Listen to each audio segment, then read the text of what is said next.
Hi, let's talk about kettlebell swing. First of all, a couple of notes.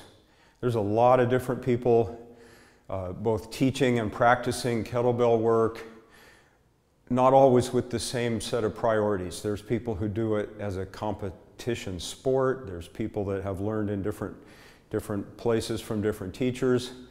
That's all fine. I don't want to get into any discussion about which way is right or wrong, but there is an approach, a use for this movement and tool that I've found useful over the years, and so I'm going to teach my way of doing the kettlebell swing and why I think that's useful for you. So the key thing about this is, and this first point is super important, I believe, because I see a ton of people doing it wrong. I would say the majority of people I've ever watched doing kettlebell work are doing it in a way that I would call wrong. And what I mean by this is the first priority and the main benefit of kettlebell work, to me, is hip drive. These are a fantastic tool for teaching us to keep a neutral spine and use our hips in a powerful way that then lays a foundation that translates to a whole lot of other athletic movements. Super useful if we do it this way. All right, so what I'm talking about is not lifting with the arms, right? So if you'll indulge me, I want to show wrong a couple of times. So I'm going to bracket this. This way is wrong according to me, according to my priorities.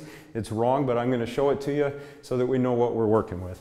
So what we'll see a lot is people keeping their back pretty vertical, and you notice my knees moving a lot, and I'm lifting with my arms. Now we can get a nice high swing if you want this way. I'm doing work. There's no doubt about that. The work is the same if you do it my way or some other way. If you get the bell this high, that takes a certain amount of work no matter how we did it. However, this position is quad dominant, and I'm doing a bunch of the work here with my shoulders. This isn't going to turn out well. It doesn't feel good on my shoulders, it limits how much work I can do, and it actually puts a bit of nasty leverage here on your low back. I actually like the swing and related movements a lot for people who have back problems. Far from causing back problems if you do this my way. I'm not the only one that does it this way, but if you do it the way that I'm going to discuss now, this will help resolve low back problems. In fact, this was one of the main tools that I used to get myself out of years of chronic trouble. So here, I'm going to show you real quick my way, and then we'll break down real quick what goes into that. So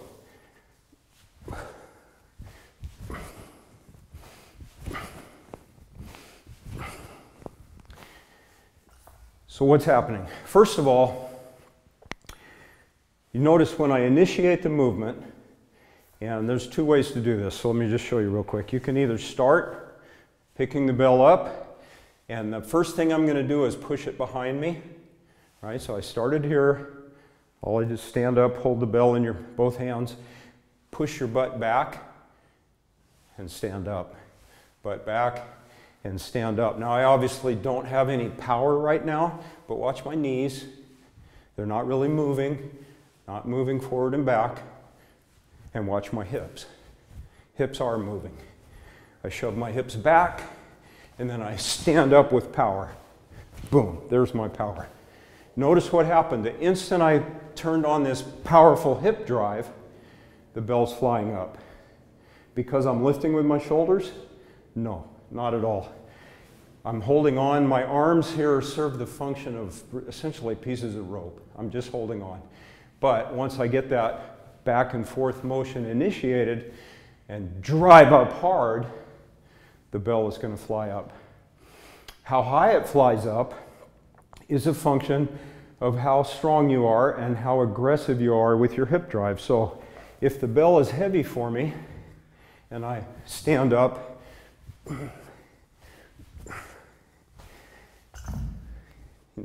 I stood up with a certain amount of force, and that was enough to drive this bell about this high. I'll use the same bell and stand up harder.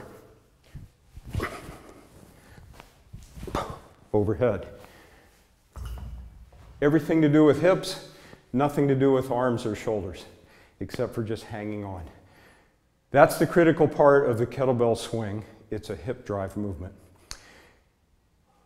You may have noticed that my feet will sometimes drive off the ground a little bit. They might drive off the ground kind of a lot. I'm doing that not necessarily on purpose. I'm not trying to jump, and I'm definitely not pressing up on my toes. Both of those would be, according to me, a mistake. What I am doing is staying flat-footed with my weight toward the back of my feet, maybe on my heels, maybe way on my heels. And when I drive up, I'm driving up so hard that I shove my whole body off the deck a little bit. In a sense, that's wasted effort. Why would I take the extra energy to drive my body up a few inches when all I'm trying to do is move the bell? It is wasted energy, that's a fact. However, for training, I think it's super useful to at least begin with this and revisit it sometimes, because if I'm driving my body up or driving my hips so hard that my feet come off the ground a little bit, I know that I have good hip drive. When you watch somebody, now if you're watching kind of pressing up on their toes or something weird like that, that's obviously a different set of problems. We're not doing that. But it's a good idea to be so aggressive about your hip drive that maybe your heels come off the deck a little. Maybe your body comes up a little bit too much. Why? Hip power, that's why. That's the function and that's the benefit of training a kettlebell swing, hip power. I haven't mentioned this yet, but allow me to address a second way of getting started. I will often start with the bell way out in front of me, shove my hips back. What's going to happen here is the moment I pull this off the ground, it's automatically swinging because of just the way everything's set up. And I'm just going to use that momentum to get going. It helps me get going faster and a little bit easier in the beginning of a set. So from here, notice where I am. I'm back on my heels, my butt's way back, spine is neutral, and I just lift my body a little bit, which immediately pulls that off the ground, and it's going to want to swing. And I just run with that. I allow it to swing, I push it behind me, and I'm standing up. Again, hip drive. Okay, you might have noticed I just switched to a one-arm swing. There's only a couple things to say about one-arm swings because the power doesn't change.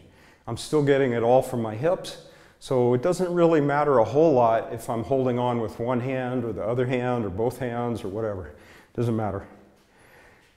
But it does change things a little bit, and what the main change is, obviously, with two hands, it's easy to keep the load centered.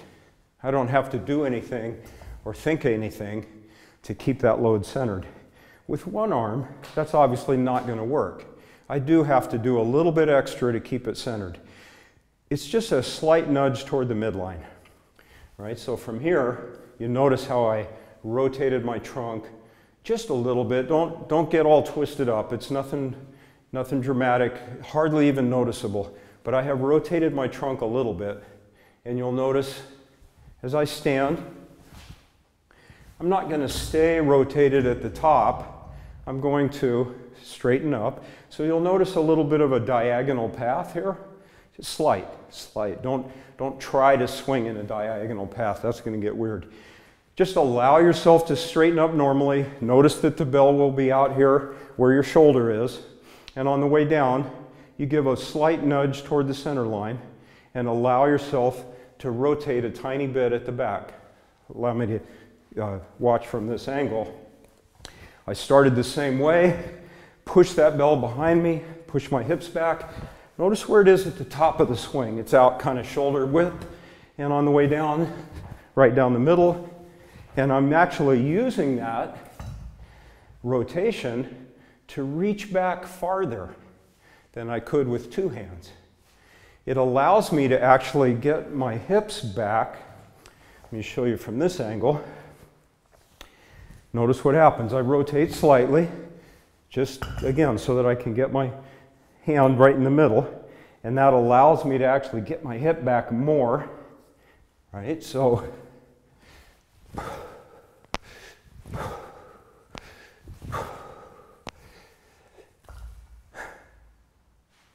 the one-hand swing, obviously it puts a little bit of rotational stress in your midline. That's a good thing. It's interesting because you switch sides. It's not just the same boring two-handed movement every time. There's a tiny bit of rotation in there. Those are all nuances though. The essence of this movement is hip drive. And as one final parting thought on this, a good way to start or approach maybe a new training day. You're coming in the gym, you're getting ready to warm up or getting ready to do some kettlebell work. Start with a couple of repetitions of push your butt back, stand up. Butt back, stand up. Notice my arms, I'm not doing anything with them, I'm just letting them move where they need to so I don't feel weird or get unbalanced. Hips back, stand up, and then stand up hard. Notice standing up is not throwing my hips forward. There's none of this going on. I'm just standing up. So again, to get going on a given day, start slow, stand up. Groove that motion a couple of times. Stand up. And then add some power. Stand up hard. Stand up harder. Stand up too hard so that your feet drive up off the ground a little because hips. All right, one last, let me grab a little heavier bell here. Do a few more reps, just kind of bring this home.